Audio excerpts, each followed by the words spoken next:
নমস্কার, নিউজ নামের প্রাইম নিউজে আপনাদের সবাইকে স্বাগত। আমি রয়েছি আপনাদের সাথে মীনাক্ষী। চোখ রাখছি এই মুহূর্তের খবরে।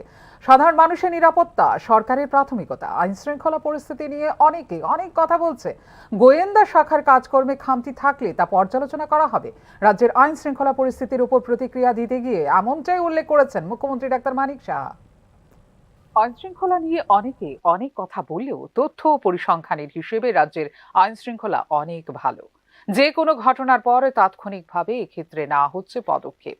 রবিবার রাজ্যের বর্তমান আইন শৃঙ্খলা পরিস্থিতির ওপর প্রতিক্রিয়া দিতে গিয়ে এমনটাই উল্লেখ করলেন মুখ্যমন্ত্রী ডাক্তার মানিক সাহা। একটা সাংঘাতিক আমাদের জন্য প্রায়োরিটি একটা সেক্টর, সেটা তো আমরা নিশ্চয়ই আমরা দেখব। আর দেখুন, ঘটনা হতেই পারে, ঘটনা হলে সেটাকে কিভাবে আমরা সেটাকে অ্যাড্রেস করছি, দিস ইজ ভেরি ইম্পর্টেন্ট। অনেকে অনেক কথা বলে যে এখানে আইন শৃঙ্খলার সাংঘাতিক অবনতি, এরকমটা না কিছু, এরকম কিন্তু কিছু না। যারা বলছে যে এখানে আইন শৃঙ্খলা খুবই ভালো আছে, কিন্তু ঘটনা হচ্ছে, ঘটনার পরিপ্রেক্ষিতে আমরা কোনো সেই দিকে পুলিশ যাচ্ছে কিনা দেখতে পারি। প্রতিক্রিয়া দিতে গিয়ে সাধারণ মানুষের নিরাপত্তাই সরকারের প্রাথমিকতা বলেও এদিন জানিয়েছেন মুখ্যমন্ত্রী ডাক্তার মানিক সাহা। তবে গোয়েন্দা শাখার কাজকর্মে কোনো খামতি থাকলে তা খতিয়ে দেখা হবে বলে জানিয়েছেন তিনি। গোয়েন্দা দপ্তরের যদি খামতি থাকে নিশ্চয়ই সেটাকে আমরা দেখব এবং সেটাকে নিশ্চয়ই আমরা করব। মানুষের নিরাপত্তা সর্বপ্রথম। বিজেপি সরকারের সময়কালে আইন শৃঙ্খলা পরিস্থিতি নিয়ে বরাবরই প্রশ্ন তুলেছে রাজ্যের প্রধান বিরোধী দল সিপিআইএম এবং কংগ্রেস। সামাজিক অপরাধের পাশাপাশি বিশেষ করে ধর্মীয় সাম্প্রদায়িক ঘটনাগুলো নিয়ে উদ্বেগ প্রকাশ করেছে বিরোধী দলগুলো। তবে বর্তমানে এই ক্ষেত্রে অভিযুক্তদের গ্রেপ্তারের পাশাপাশি মুখ্যমন্ত্রীর নির্দেশে পুলিশ প্রশাসনের সঙ্গে সম্পর্কযুক্ত সংশ্লিষ্ট একাংশ আধিকারিকদের বিরুদ্ধেও পদক্ষেপ নিয়েছে রাজ্য প্রশাসন। সার্বিক পরিস্থিতিতে আইন শৃঙ্খলা বিষয়ে অনেকটা চাপ নিয়ে কাজ করতে হচ্ছে রাজ্য সরকারকে বলে মনে করছেন রাজনৈতিক তথ্যবিজ্ঞরা। ফিউরো রিপোর্ট, নিউজ নাও। ৩রা সেপ্টেম্বর থেকে শুরু হওয়া ত্রিপুরা প্রদেশ বিজেপির সভ্যপদ অভিযানে এখনো পর্যন্ত ৬ লক্ষের উপর সভ্য নথিভুক্ত হয়েছেন বলে রবিবার জানিয়েছেন মুখ্যমন্ত্রী ডাক্তার মানিক সাহা। এই ক্ষেত্রে ১২ লক্ষ সভ্য সংগ্রহের লক্ষ্যমাত্রা ধার্য করা আছে বলে জানিয়েছেন তিনি। ৩রা সেপ্টেম্বর থেকে শুরু হওয়া ত্রিপুরা প্রদেশ বিজেপির সভ্যপদ সংগ্রহ অভিযানে এখনো পর্যন্ত ৬ লক্ষের উপর সভ্য নথিভুক্ত হয়েছেন বলে রবিবার এক প্রশ্নের উত্তরে জানিয়েছেন মুখ্যমন্ত্রী ডাক্তার মানিক সাহা। এদিন নিজ বিধানসভা কেন্দ্র বর্তোয়ালি কেন্দ্রে বাড়ি বাড়ি সভ্যপদ সংগ্রহ অভিযানে অংশ নেন তিনি। প্রধানমন্ত্রী নরেন্দ্র মোদীজির উপর প্রচণ্ড আস্থা দেখলাম, মানুষ স্বতঃস্ফূর্তভাবে আসছে যে ভারতীয় জনতা পার্টির যে মেম্বারশিপ হওয়ার জন্য। এখন পর্যন্ত প্রায় ৬ লাখের উপরে আমাদের মেম্বারশিপ ত্রিপুরাতে হয়ে গেছে এবং আমার বিধানসভাতে প্রায় ১২,০০০-এর উপরে, প্রায় ১৩,০০০-এর মতো হয়ে গেছে। আজকের পরে আরও প্রায় সংখ্যাটা আরও বাড়বে, তো চলছে এখন। এবং আমাদের যে টার্গেট ১২ লক্ষ সারা ত্রিপুরাতে, সেই দিকেও আমাদের এখন অনলাইন পর্যন্ত এটা চলছে, অফলাইনেও আরও বাড়বে।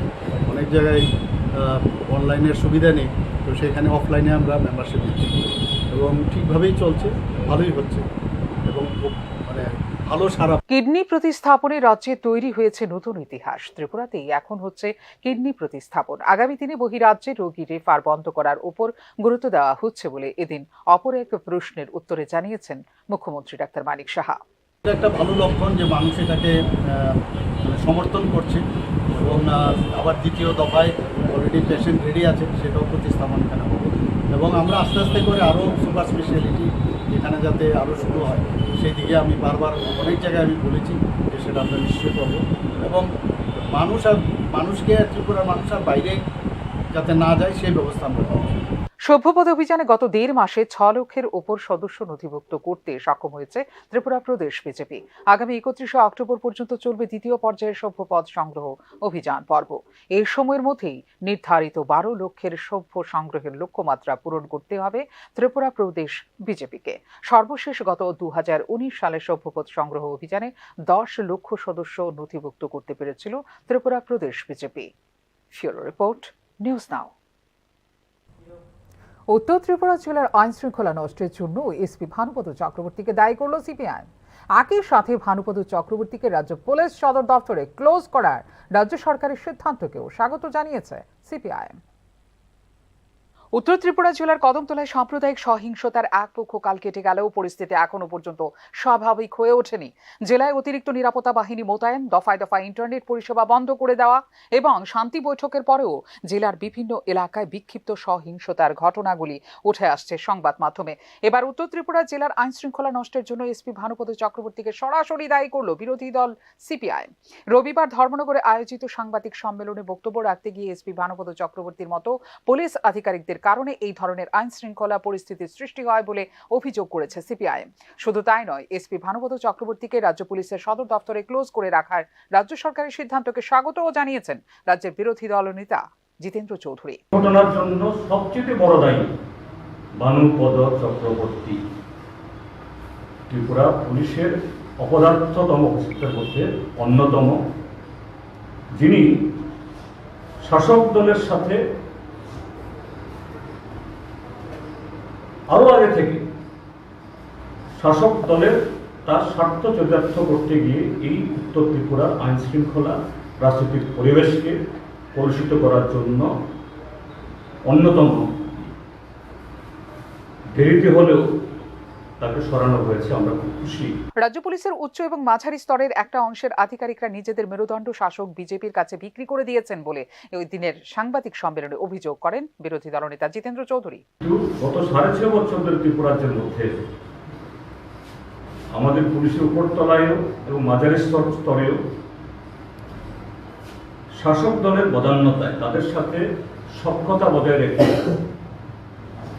শাসক দলের স্বার্থে ভূমিকা পালন করতে গিয়ে তাদের এই অযাচিত ভূমিকার জন্য এই কদিনের মধ্যেই উত্তর ত্রিপুরাতে কদমতলা, পেকুছড়া, ধলাই জেলাতে গন্ডাছড়া, পশ্চিম ত্রিপুরাতে কৈত্রাবাড়ি ঘটনা হয়েছে। সব পুলিশের জন্য না, পুলিশের উঁচুতলার কিছু পদার্থ আর মাঝের স্তরেও কিছু যারা শাসক দলের কাছে তাদের সমস্ত মেরুদণ্ডকে বিক্রি করে দিয়েছে। উত্তর ত্রিপুরা জেলা গন্ডাছড়া এবং পশ্চিম ত্রিপুরা জেলার কৈত্রাবাড়িতে ধর্মীয় এবং সাম্প্রদায়িক ঘটনাগুলোর পেছনে শাসক দলেরই একটা প্রতিক্রিয়াশীল গোষ্ঠী সরাসরি জড়িত বলে অভিযোগ রাজ্যের বিরোধী দলগুলোর। রাজ্য পুলিশের একটা অংশকে ব্যবহার করে আইন শৃঙ্খলা পরিস্থিতির মধ্য দিয়ে বর্তমান মুখ্যমন্ত্রীকে তার পদ থেকে সরিয়ে দেবার ব্লু প্রিন্ট রচনা করেছে ত্রিপুরা প্রদেশ বিজেপিরই একটা অংশ বলে ইতিমধ্যে অভিযোগ করেছে সিপিআইএম এবং কংগ্রেস। স্বাভাবিক কারণেই আগামী দিনে কদমতলা, পেকুছড়া, গন্ডাছড়া বা কৈত্রাবাড়ির মতো ঘটনাগুলি প্রতিহত করতে সরকারকে আরও বেশি সতর্ক হতে হবে বলেই মনে করছেন রাজনৈতিক বিশেষজ্ঞ মহল। ফিউরো রিপোর্ট, নিউজ নাও। এদিকে শব্দ দূষণের বিরুদ্ধে কড়া ব্যবস্থা নিয়ে জেল রোড সংলগ্ন এলাকায় অনুষ্ঠান বন্ধ করে দেন পূর্ব থানার পুলিশ আধিকারিকেরা। অভিযানে নেতৃত্ব দেন পূর্ব থানার ওসি রানা চ্যাটার্জি। জানা গেছে, জেল রোড সংলগ্ন এলাকায় একটি সামাজিক সংস্থার অনুষ্ঠানের রাতে চলছিল ডিজে বাজনা সহযোগে উদ্দাম পার্টি ও গান বাজনা। রাত বিরেতে চড়া শব্দ দূষণের কারণে ব্যাপক অসুবিধার সম্মুখীন হচ্ছিলেন সংশ্লিষ্ট এলাকার সাধারণ মানুষ। এ সম্পর্কিত অভিযোগ পাবার পরেই তৎপর ব্যবস্থা গ্রহণ করে পূর্ব থানার পুলিশ। পূর্ব থানার পুলিশ বাহিনী নিয়ে ঘটনাস্থলে পৌঁছে যান থানার OC Rana Chatterjee. Swift action নিয়ে বন্ধ করে দেন উদ্দাম গান বাজনা। পূর্ব থানা পুলিশের এই যথাযথ পদক্ষেপকে অকুণ্ঠ সাধুবাদ জানিয়েছেন স্থানীয় এলাকার শান্তিপ্রিয় মানুষ। জনস্বার্থে এই ধরনের অভিযান আগামী দিনেও জারি থাকবে বলে নিউজ নাওকে জানিয়েছেন থানার ওসি রানা চ্যাটার্জি। যে না, এটা একটা ডান্ডিয়া নাইট ছিল আপনার ক্ষুদিরাম বোস স্কুল মাঠে। অগ্নিবীণা একটা ওয়েলফেয়ার সোসাইটি আছে, সেই সোসাইটির পক্ষ থেকে একটা প্রোগ্রামের পারমিশন নেওয়া হয়েছিল, কিন্তু এখানে ডিজে তো করার পারমিশন ছিল না। আর একটা সাউন্ড সিস্টেমের একটা লিমিটেশন আছে, সেটা মেজারিং আমাদের কাছে মেশিন আছে, সেটা নিয়ে যখন আমরা যাই তখন দেখেছি এটা ভায়োলেশন হচ্ছিল, সাউন্ড পলিউশন হচ্ছিল। তখন আমরা ওখানে পদক্ষেপ নিই, এখন অনুষ্ঠানটাকে আমরা বাধ্য হই এটা স্টপ করাতে, প্লাস লিগ্যাল অ্যাকশন নেওয়া, এখানে লকে আমরা এনফোর্স করি, প্লাস এখানে আমরা ত্রিপুরা পুলিশ অ্যাক্ট অনুযায়ী আমরা তাদের বিরুদ্ধে ব্যবস্থা নিয়েছি। প্রসঙ্গত বলা যেতে পারে, পুজোর সময় থেকে শব্দবাজি হোক কিংবা শব্দ দূষণের ঘটনা, উভয় ক্ষেত্রে প্রশংসনীয় কাজ করে কার্যকরী পদক্ষেপ নিয়েছে পূর্ব থানার পুলিশ, যার ফলে থানার অধীন বিভিন্ন এলাকায় এবার দুর্গাপুজো ও লক্ষ্মী পুজোর সময় শব্দবাজির দাপট ছিল খুবই কম। একইভাবে শব্দ দূষণের ক্ষেত্রেও কড়া ব্যবস্থা গ্রহণের মাধ্যমে পূর্ব থানার পুলিশের সাফ বার্তা। জনস্বার্থের সঙ্গে সম্পর্কিত এসব বিষয়ে আগামী দিনেও কোনো ধরনের আপোষ করবে না পূর্ব থানার পুলিশ। Bureau report, news now. স্বাস্থ্য বিমায় জিএসটির ক্ষেত্রে সিনিয়র সিটিজেনদের জন্য সম্পূর্ণ ছাড় দেওয়ার সুপারিশ করল জিএসটি নিয়ে গঠিত মন্ত্রী গোষ্ঠী। তবে অন্যান্যদের ক্ষেত্রে স্বাস্থ্য বিমা শর্ত সাপেক্ষে জিএসটি ছাড়ের সিদ্ধান্ত নিল কেন্দ্র। স্বাস্থ্য বিমায় জিএসটি ছাড়ের ক্ষেত্রে সিনিয়র সিটিজেনদের জন্য গুরুত্বপূর্ণ সিদ্ধান্ত নিল জিএসটি নিয়ে গঠিত মন্ত্রী গোষ্ঠী। স্বাস্থ্য বিমায় জিএসটির ক্ষেত্রে সিনিয়র সিটিজেনদের সম্পূর্ণ ছাড় দেওয়ার সিদ্ধান্ত নিল মন্ত্রী গোষ্ঠী। তাদের জন্য কভারেজের মূল্য যে অঙ্কেরই হোক সবটাই হবে জিএসটিহীন প্রিমিয়াম বলে জানিয়েছে জিএসটি নিয়ে গঠিত মন্ত্রী গোষ্ঠী। তবে অন্যান্যদের ক্ষেত্রে স্বাস্থ্য বিমার এই জিএসটি মকুবের সিদ্ধান্ত হবে শর্ত সাপেক্ষে। যাদের স্বাস্থ্য বিমা 5 লক্ষ টাকা পর্যন্ত তাদের প্রদীয় প্রিমিয়ামের ওপর থেকে জিএসটি সম্পূর্ণ মকুব করার সিদ্ধান্ত নিল জিএসটি নিয়ে গঠিত মন্ত্রিগোষ্ঠী। কিন্তু 5,01,000 টাকার বিমা কভারেজ হয়ে গেলেই দিতে হবে প্রিমিয়ামের ওপর 18% জিএসটি। জীবন বিমার ক্ষেত্রে অবশ্য এরকম কোনো শর্ত কিংবা আংশিক ছাড় নেই।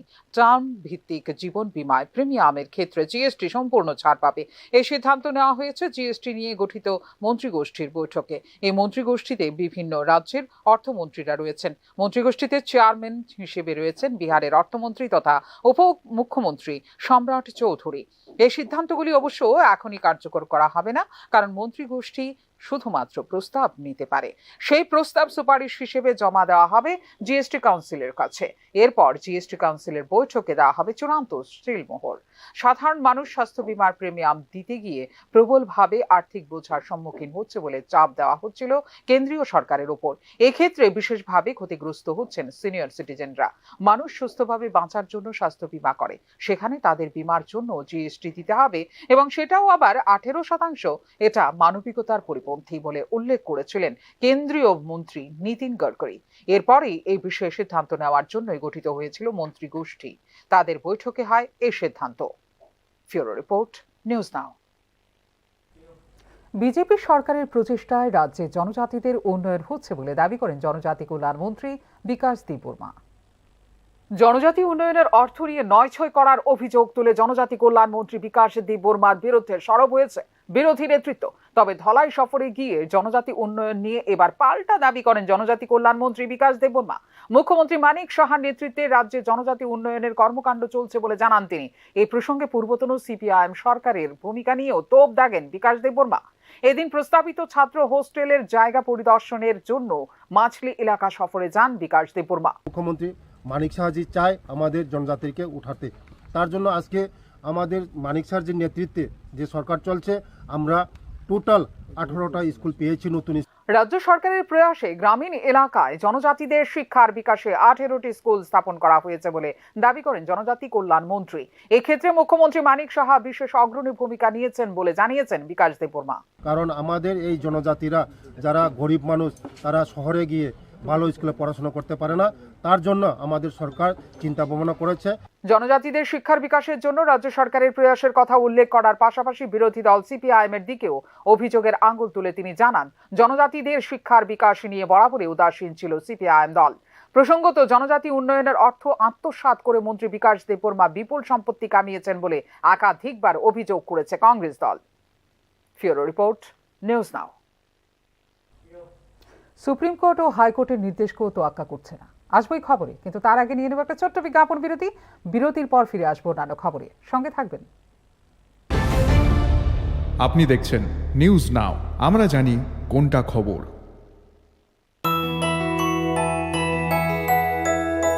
স্বাদে ভরা ঘিয়ের সুবাস লংতরায়, কি ভালো খেতে, শুদ্ধ ঘিয়ের আবেশ ভরা লংতরায়, অপূর্ব সুগন্ধ, পুষ্টি ভরা ঘিয়ের খাবার, গাওয়া ঘি প্রিয় সবার লংতরায়। একেই বলে বিশুদ্ধ ঘি। বিশুদ্ধ ঘি নাম মনে রেখো লংতরায়। লংতরাই ঘি রোজ খাবারে তোমাকে চাই। লংতরায়, লংতরায়, লংতরায়। শ্যাম সুন্দর কোম্পানি জুয়েলার্স শুভ অক্ষয় তৃতীয়া 30 এপ্রিল থেকে 11 মে 2024। আসুন বেছে নিন আপনার মনের মতন অক্ষয় জৌলুসের প্রতীক। 100% এক্সচেঞ্জ মূল্য যে কোনো জুয়েলার্সের হলমার্কযুক্ত পুরনো সোনার গয়নায়। 275 টাকা ছাড় প্রতি গ্রাম সোনার গয়না কেনাকাটায়। 100% ছাড় হীরের গয়নার মজুরিতে। প্রতিটি কেনাকাটায় নিশ্চিত উপহার। ডেইলি লাকি ড্র স্বর্ণ মুদ্রা, মেগা ড্র 3টি স্কুটি। পাশাপাশি আছে সোনায় সোহাগা গয়না কেনার বিশেষ ডিসকাউন্ট স্কিম। জিএসআই আইজিআই পরীক্ষিত গ্রহরত্ন, রূপোর মুদ্রা ও রূপোর সামগ্রী। একেবারে সহজ সাধ্য দামে চোখ ধাঁধানো হীরের গয়নার সম্ভার।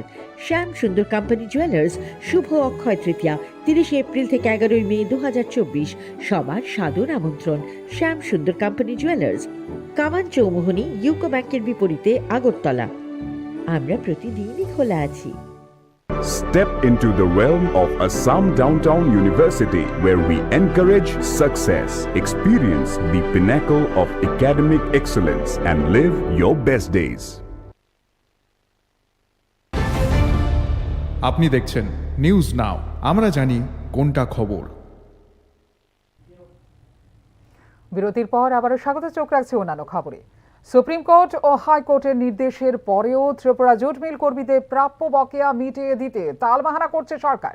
প্রাপ্য আর্থিক সুবিধা ফিরে পাবার দাবি নিয়ে আগরতলা টাউন হলে এক সাধারণ অধিবেশন করে জুট মিল যৌথ আন্দোলন কমিটির নেতৃত্ব। সংশ্লিষ্ট বিষয়ে রাজ্য সরকার ও জুট মিল প্রশাসনের গড়িমসি ভূমিকার সমালোচনা করেন যৌথ আন্দোলন কমিটির নেতৃত্ব।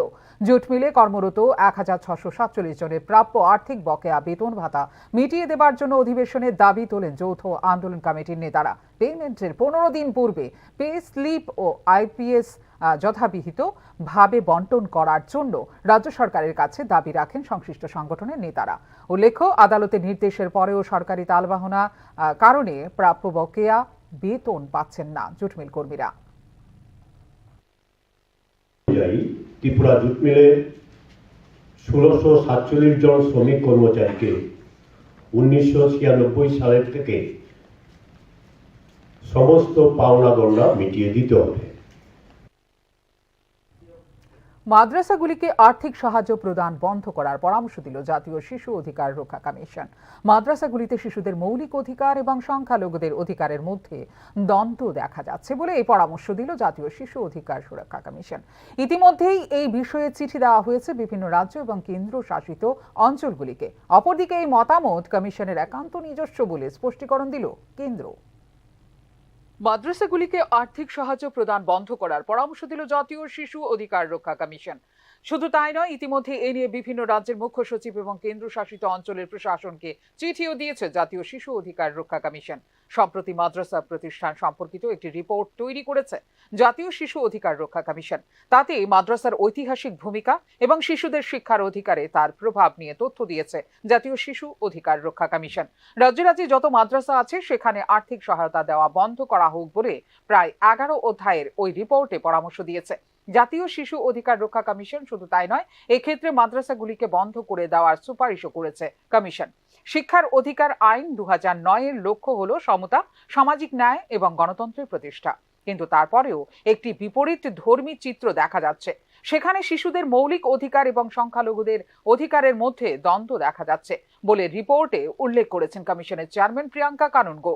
শুধুমাত্র বোর্ড এবং একটি ইউডিআইএসই কোড থাকা মানেই মাদ্রাসার যে শিক্ষার অধিকার সংক্রান্ত আইন মানছে এমনটা নয় বলে উল্লেখ করেছে জাতীয় শিশু অধিকার রক্ষা কমিশন। এই ক্ষেত্রে বেশ কিছু ঘটনার উদ্ধৃতি এবং উদাহরণ দিয়ে রাজ্য এবং কেন্দ্রশাসিত অঞ্চলগুলিকে বলা হয়েছে মাদ্রাসাগুলিকে যেন সাহায্য না করা হয়। পাশাপাশি মুসলমান সম্প্রদায়ের শিশুকে মাদ্রাসায় ভর্তি না করিয়ে অন্য শিক্ষা প্রতিষ্ঠানে পড়ানোর পরামর্শও দিয়েছে জাতীয় শিশু অধিকার রক্ষা কমিশন।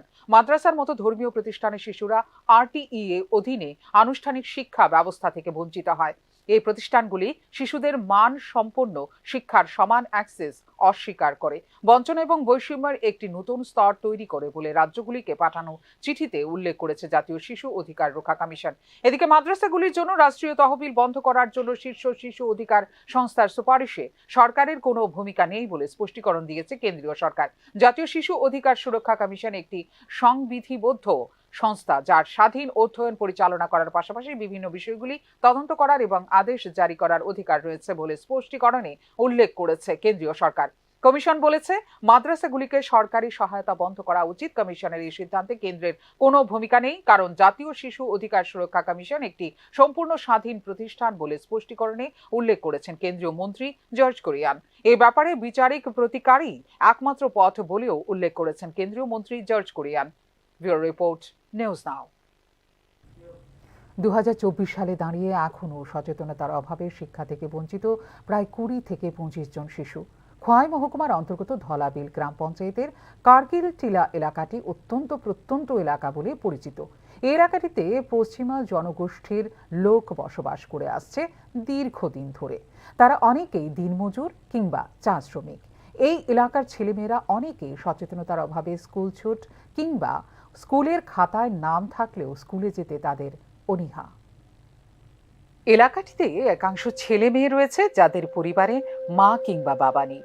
বলা বাহুল্য, এখানে সরকারি স্কুল এবং অঙ্গনওয়াড়ি সেন্টার থাকার পরও হয়তোবা সচেতনতার অভাবে তারা সেখানে যায় না। সন্ধ্যা হলেই প্রায় পুরো এলাকাটি নেশায় আচ্ছন্ন হয়ে থাকে। জনসচেতনতার অভাবে এলাকাটিতে বহু বাল্য বিবাহ হচ্ছে বলে জানা যায়। এই কার্গিল টিলা এলাকায় বসবাসরত প্রায় 20 থেকে 25 জন বাচ্চার সুস্বাস্থ্য এবং উজ্জ্বল ভবিষ্যতের কথা মাথায় রেখে পাশে দাঁড়াতে চায় উৎসর্গ সামাজিক সংস্থা। এই সামাজিক সংস্থার প্রতিষ্ঠাতা পীযূষ রায় জানান, ছেলে মেয়েদের সুস্বাস্থ্য এবং উজ্জ্বল ভবিষ্যতের কথা মাথায় রেখে এলাকাটিতে তিনি বাচ্চাদের পঠন পাঠনের জন্য একটি কোচিং সেন্টার গড়ে তুলতে আগ্রহী, যা তার একার পক্ষে করা সম্ভব নয়। তাই সমাজের সকল অংশের মানুষের কাছে তার আবেদন, তার এই উদ্যোগে সবাই যেন তার পাশে দাঁড়ান। আমি রয়েছি খোয়াইয়ের একটি প্রত্যন্ত এলাকায়, খোয়াই শহর থেকে বেশি দূর নয়। কার্গিল টিলা সেই জায়গাটি যেখানে কিছু শিশু রয়েছে, কেউ মাতৃহীন কেউ পিতৃহীন। তো এই শিশুরা এই মুহূর্তেও অনেকটাই পিছিয়ে রয়েছে শিক্ষা সুস্বাস্থ্য থেকে। তো আমি সমস্ত খোয়াইবাসী এবং রাজ্যবাসীর কাছে একটাই আবেদন জানাতে চাই যে এই শিশুরা যেন সুশিক্ষা থেকে বঞ্চিত না হয়, এই শিশুরা যেন পুষ্টিকর খাবার থেকে বঞ্চিত না হয়, এই শিশুরা যেন ভালোভাবে বাঁচার সুযোগ পায়। আসুন আমরা এই শিশুদের পাশে থাকি। এই শিশুরাও যত্ন পেলে, আদর পেলে, ভালোবাসা পেলে, সুশিক্ষা পেলে সমাজের প্রকৃত মানুষ হয়ে উঠতে পারবে।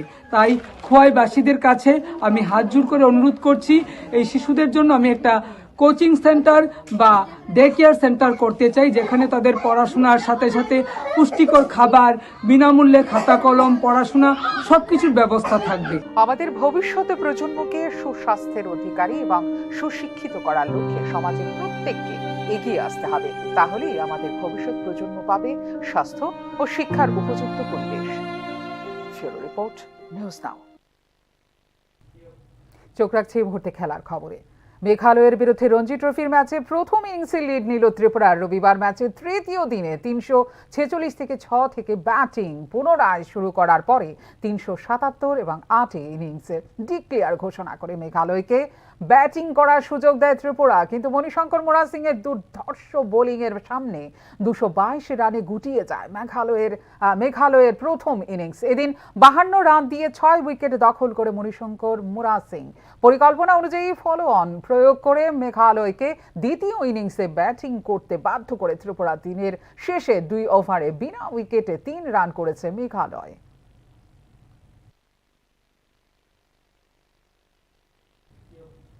এদিকে পশ্চিম ত্রিপুরা জেলা পাওয়ার লিফটিং অ্যাসোসিয়েশনের উদ্যোগে এনএসআরসিসি পাওয়ার লিফটিং হলে রবিবার অনুষ্ঠিত হয় পশ্চিম জেলা ভিত্তিক পাওয়ার লিফটিং প্রতিযোগিতা। আসরের উদ্বোধন করেন বিধায়ক তথা ত্রিপুরা পাওয়ার লিফটিং অ্যাসোসিয়েশনের সভাপতি পিনাকি দাস চৌধুরী, রাজ্য ক্রীড়া পর্ষদের সচিব সুকান্ত ঘোষ, যুগ্ম সচিব Swapan Saha, Tripura Olympic association chairman Ratan Saha সহ অন্যান্য কর্মকর্তারা।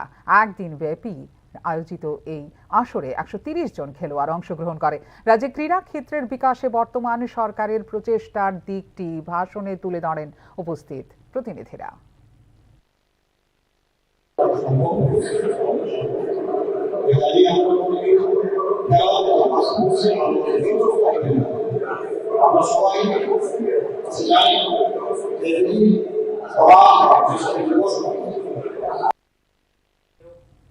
এখনকার মতো এই মুহূর্তের সংবাদ এই পর্যন্ত। অন্যান্য আপডেটস দেখার জন্য অবশ্যই নজর রাখতে হবে নিউজ নাওর পর্দায়। নমস্কার, শুভরাত্রি।